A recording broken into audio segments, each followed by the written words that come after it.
Charge forward, charge forward. Life is like a game, and we are the main characters.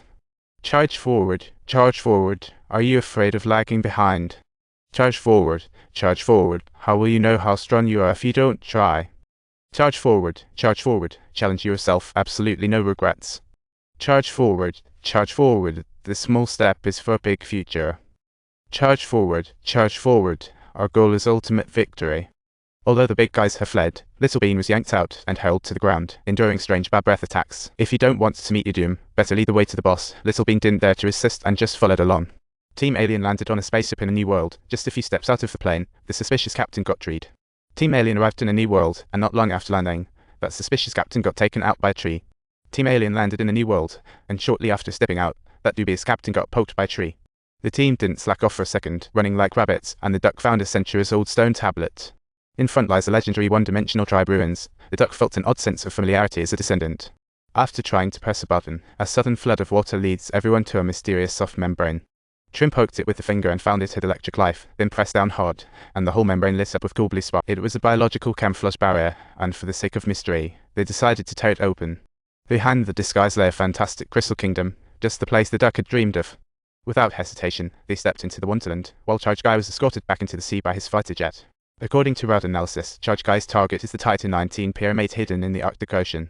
Steel followed Little Bean to the waters, gazing at the calm lake surface, starting to chide Little Bean for not warning him about the day he jumped in pretending to be cute. Steel glanced at him without thinking much and followed suit for a wash.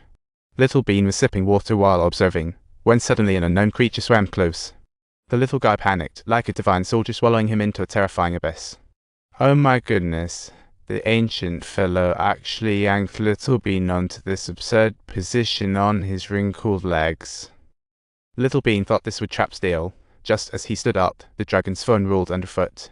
Looking at the warrior Steel, Little Bean finally abandoned other thoughts, and while Steel enjoyed his spoils, tossed him a scrap. With absolute power, Steel was totally indifferent to Little Bean's hesitation. Meanwhile, the military submarine reached the pyramid territory, thinking Charge Guy wasn't around. Suddenly a bright light appeared. Charge Guy stood next to the submarine, declaring war on Pyramid, while the military submarine successfully entered the Pyramid territory. They thought Charge Guy wasn't there. Surprise, a bright light appeared, and Charge Guy was right next to the submarine. The military submarine has reached Pyramid's territory, but faced shocking bright light. The military submarine has now arrived at Pyramid's territory, and everyone's on their toes waiting for what happens. Ultimately, the military submarine, under Charge Guy's roar, saw Pyramid shatter into pieces. But Charge Guy wasn't planning to leave. He headed straight for Pyramid's den, while Jaya and the team flirted downstream. No one expected to see humans in such a place. The captain, upon seeing Jaya, didn't attack but led them to the tribe's village.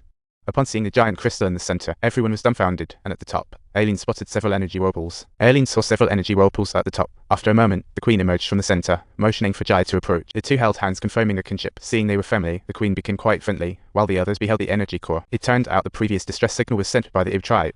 Through the queen's ceremony, everyone entered the ruins. According to the records, Aileen learned there was an evil entity controlling the blood demon that wanted to gift it to her. To prevent Earth from entering an ice age, the queen believed they must awaken a celebrated girlfriend, Mosra.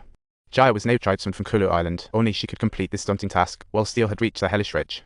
Crossing a bridge built of bones, Steel and Little Bean were on an adventure, desperately trying to break through the barriers. All the way, Steel and Little Bean pressed onward, trudging along with great difficulty. Now, Steel has wandered into a hellish rift, traversing the bone-constructed bridge on the way inside. The scene of machinery left Steel bewildered. All her kin were working like slaves, far from what she imagined. Steel quickly moved in, seeing a kin who had given up the stone due to exhaustion. Unable to watch, the monitor kicked that poor guy. Steel, seeing her kin enslaved, stepped up without hesitation. Steel approached, dropped her weapon, lifted the little guy. Just then, the monitor stormed in, ready to shout. Steel found her insults unbearable and gave a heavy punch, proving to the opponent her might and leaving them feeling like a monkey. If you enjoyed this journey, don't forget to like, subscribe, and leave your footprint.